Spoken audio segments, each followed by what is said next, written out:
Mapetola ekolo, mabebisa misala ya satana na mboka. Moto, kitisa moto yaya, ezikisa misala ya satana na mboka. Moto, kitisa moto yaya, ezikisa misala ya satana na mboka.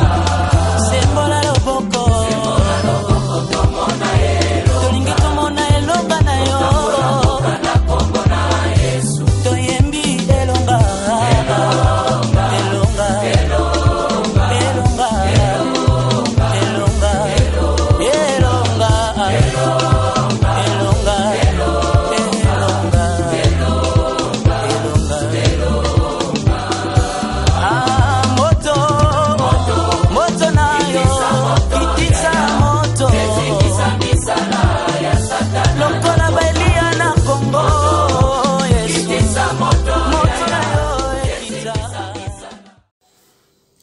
Shalom, shalom, peuple de Dieu. Je vais aujourd'hui vous édifier au sujet de la révélation du 14 mars 2021. Donc, à l'occasion de la célébration de la fête des pains sans levain et de la Pâque, donc nous sommes réunis à la cellule de prière. Donc hier, nous avons donc commencé par la louange et l'adoration. Donc pendant l'adoration, j'étais en train de prier en même temps. Et donc, nous avons commencé aux environs de 14 heures passées. À 15 heures pile, le pasteur nous a demandé de nous lever et de lever nos mains au ciel. Et à ce moment-là, on s'est mis debout et on a effectivement levé nos mains au ciel. J'ai vu une grande effusion de sang. Cette effusion de sang avait la forme d'une large nappe en fait. Ça a pris la forme d'une large nappe. Et devant la nappe, il y avait une colombe. Donc en fait, c'est la colombe qui dirigeait la nappe. Donc la colombe dirigeait la nappe en direction de la terre. Et elle se dirigeait vers toute personne qui était en train de célébrer la Pâque. La Pâque selon la Bible, à la date précise même que le Seigneur lui-même a prévu de manière biblique en fait. Et lorsque la colombe était arrivée, elle était sereine, elle avait un regard serein, très calme en fait. Elle observait tout ce qui se passait. Elle observait tout ce qui se passait. Et à un moment donné, il y a eu des rayons très lumineux. Je ne sais pas comment vous le décrire, mais c'était quelque chose comme des rayons lumineux en fait, qui quittaient de la colombe et se propageaient. Donc ça partait toucher toute personne qui était en train de prendre part à la Pâque, de célébrer la Pâque hier. Et au moment où ça touchait toute personne qui écoutait le message et qui célébrait la Pâque, ces rayons lumineux-là, donc, lorsque ça touchait ces personnes, toutes les personnes qui célébraient la Pâque, ça produisait la purification en fait de ces personnes-là. Ça produisait donc la purification de toute souillure qui était sur ces personnes. Et ensuite, le Seigneur m'a amené à comprendre qu'il nous laissait la dernière semaine en fait. La dernière semaine qui, donc les quelques jours qui restent avant le nouvel an biblique, avant le nouvel an selon le calendrier de Dieu. Donc, il m'a amené à comprendre en fait qu'il nous laissait cette semaine pour prendre conscience que c'est la dernière semaine de l'année qui est sur le point de finir. Je ne parle pas de l'année grégorienne, du calendrier grégorien, non. Je parle du calendrier biblique. Et ici, le Seigneur parle du calendrier biblique. Donc, je ne fais que transmettre en fait ce qu'il disait.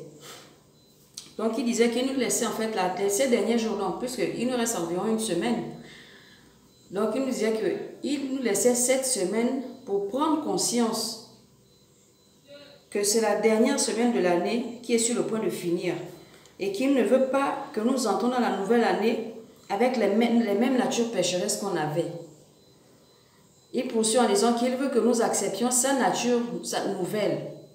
Sa nature, donc la nouvelle nature, et que nous laissions nos anciennes natures. Il poursuit toujours en disant que nous tous, nous devons nous y mettre, chacun pour sa part. Et il termine en disant que nous devons comprendre l'importance de la Pâque, que la Pâque, c'est le salut de l'âme. C'est tout pour la révélation d'hier. Et ce matin, pendant que j'étais en train de faire la vaisselle, le Seigneur m'a encore livré un message qui concerne le corps du Christ, le mouvement du réveil, en tout cas l'Église en général. Et ce message s'adresse particulièrement aux hommes de Dieu, tous ceux-là qui ont reçu le mandat de conduire le peuple de Dieu en terre promise, mais qui, au lieu de se focaliser sur leur mission, déroutent les âmes pour les amener en enfer.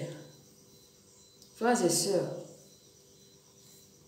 pour tous ceux qui ont la charge des âmes, je m'adresse particulièrement à vous, pasteurs, apôtres, évangélistes, docteurs de la loi et prophètes. Le Seigneur me disait ce matin seulement qu'il va vous exposer. Tout prédicateur qui sait dans son âme et conscience qu'au lieu de conduire les âmes vers le Seigneur, au salut, je veux dire, il conduit les âmes en enfer. Le Seigneur, ce message adresse particulièrement à vous. Le Seigneur disait ce matin qu'il va vous exposer. Il va vous livrer en spectacle. De telle sorte que le monde entier sache ce que vous faites dans le secret. Dans ton âme et conscience, tu sais que tu as dévié des voies du Seigneur. Au lieu de conduire les âmes au ciel, tu les induis en enfer, tu les conduis en enfer. Le Seigneur s'adresse à toi. Ce message s'adresse particulièrement à toi. Le Seigneur a dit qu'il va vous exposer, il va vous livrer en spectacle. Parce que vous ne faites qu'induire les âmes en enfer et vous remplissez l'enfer avec des âmes alors que lui, il vous a mandaté pour amener les âmes au ciel. Toi qui combats les lois du Seigneur, toi qui combats la sainte doctrine, toi qui es dans la sainte doctrine, mais qui ne veut pas prêcher toute la sainte doctrine, toute la vérité absolue selon tout ce que le Seigneur a prévu, a laissé. La Bible dit que quand tu violes un seul commandement, tu es coupable de tout. Frères et sœurs, ce message s'adresse particulièrement à vous. Et pendant qu'il est en train de parler, j'ai demandé, Seigneur, quand est-ce que cela prendra effet? Il m'a dit, j'ai déjà commencé à l'instant même. Au moment où je te parle, j'ai déjà commencé. Et une sœur me l'a confirmé.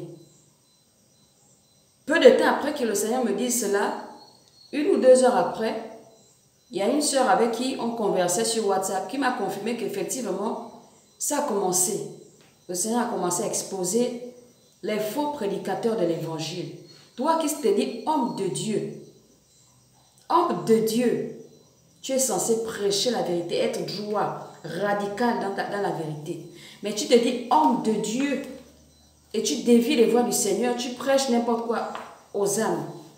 Tu prêches de l'eau sale, les fausses doctrines. Et toi qui es dans la sainte doctrine, au lieu de prêcher la sainte doctrine absolue, tu mélanges par compromis. Tu as honte de ce que les autres vont dire. Tu as peur de la masse, de la population. Qu'est-ce que les autres vont penser? Qu'est-ce que les âmes vont penser? Si je commence à les enseigner ceci ou cela.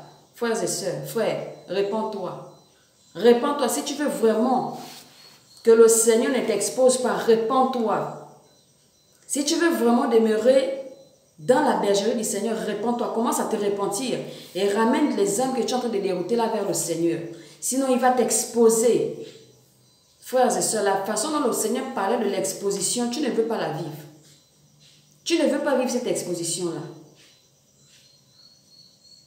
Je vous exhorte, mes frères, revenons au Seigneur. Revenons au Seigneur parce que rien de ce qui est sur la terre que nous pouvons poursuivre, quel que soit le but, ça ne peut pas avoir autant d'importance que le salut de nos âmes. Revenons au Seigneur dans toute la vérité. Le Seigneur tend encore sa main. C'est encore ça aussi, c'est un appel à la repentance. Si le Seigneur parle, c'est pour nous amener à la repentance. Ce n'est pas pour nous condamner déjà à attendre son jugement, non. C'est pour nous ramener vers lui. Parce que le Seigneur voit au-delà de ce que nous ne voyons pas. Voilà ce que je tenais à partager avec vous. Paix et grâce.